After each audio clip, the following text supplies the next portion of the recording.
Julian Alvarez Atletico মাদ্রিদের হয়ে যে ফর্মে আছেন, এক কথায় তার এই ফর্ম ধরতে গেলে অবিশ্বাস্য।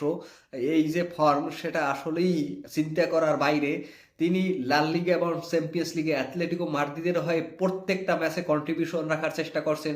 অ্যাথলেটিকো মাদ্রিদের হয়ে লাস্ট 14টি চ্যাম্পিয়ন্স লিগ ম্যাচে তিনি 10টি গোল করেছেন। তো বুঝতেই পারছেন যে তিনি কি লেভেলের ফর্মে আছেন, অ্যাথলেটিকো মাদ্রিদের কিভাবে নিজের বেস্টটা ডেলিভারি দিচ্ছেন। অ্যাথলেটিকো মাদ্রিদ যে তার যে সাইনিংটা যে কতটা লাভবান হয়েছে, সেটা তার পারফরমেন্সেই বুঝতে পারবেন। হুলিয়ান আলভারেজ ম্যানসিটি ছেড়েছিল যে তিনি ম্যানসিটিতে গেম টাইম পেতেন না, সেখান থেকে তিনি চাইছেন যে আরো গেম টাইম পেতে এবং তার নিজের প্রতিভা মেলে ধরতে। সেই সুযোগটা কিন্তু তিনি অ্যাথলেটিকো মাদ্রিদে পেয়েছেন। কিন্তু একটা প্রশ্ন থেকেই যায় যে যে অ্যাথলেটিকো মাদ্রিদ প্রত্যেক মৌসুম শুরুর দিকে ভালো ফুটবল খেললেও লাস্ট পর্যন্ত গিয়ে তারা কিন্তু খুব একটা কোনো ট্রফি জিততে দেখা যায় না।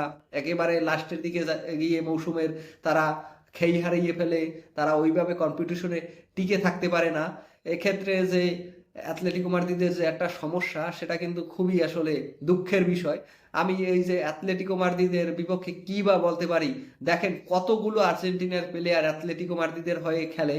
নিকো গঞ্জালেস, হুয়ান মুসো যে কিনা গোলকিপার, তারপর নাউহেল মলিনা, তারপরে গিলিয়নে সিমিওনে যে কিনা সিমিওনের ছেলে, থিয়াগো আলমাদা যে কিনা আর্জেন্টিনার দলের অন্যতম গুরুত্বপূর্ণ একজন খেলোয়াড় এখন বর্তমানে। তিনিও কিন্তু অ্যাথলেটিকো মাদ্রিদের হয়ে খেলেন। আর সবচাইতে গুরুত্বপূর্ণ হুলিয়ান আলভারেজ, তিনি অ্যাথলেটিকো মাদ্রিদের একজন মেইন প্লেয়ার বলা যেতে পারে। তো এই দলটা এতজন আর্জেন্টিনার প্লেয়ারকে সুযোগ করে দেয়, তাদেরকে সাপোর্ট করে। সেই দলটার বিপক্ষে আমি কিভাবে বলতে পারি বা কি বা বলবো তাদের এই যদি পারফরমেন্স, আলভারেজকে নিয়ে কি বলবো। লাস্ট মৌসুমে তিনি অ্যাথলেটিকো মাদ্রিদের হয়ে অতি মানবীয় ফুটবল খেলার পরেও ব্যালেন্ডিওরের টপ 30 লিস্টে ছিল না। এর একটা বড় কারণ ছিল অ্যাথলেটিকো মাদ্রিদ লাল লিগা বলেন এবং চ্যাম্পিয়ন্স লিগ বলেন, তাদের অবস্থান খুব একটা ভালো ছিল না। সেই ক্ষেত্রে হুলিয়ান আলভারেজের পারফরমেন্সকে কিন্তু সেইভাবে গোড়ায় ধরা হয়নি। এই মৌসুমেও তিনি কিন্তু তার সেই পারফরমেন্স দেখিয়ে যাচ্ছেন। আশা করি হুলিয়ান আলভারেজ তার প্রাপ্য সম্মানটুকু পাবেন। এবং যারা ভিডিও দেখছেন প্লিজ জানাতে পারেন যে হুলিয়ান আলভারেজের কি অ্যাথলেটিকো মাদ্রিদে থাকা ঠিক হবে কিনা, নাকি তার এই মৌসুম পরে ক্লাব চেঞ্জ করা উচিত। এই বিষয়ে আপনার মতামত আমাদের জানাতে পারেন।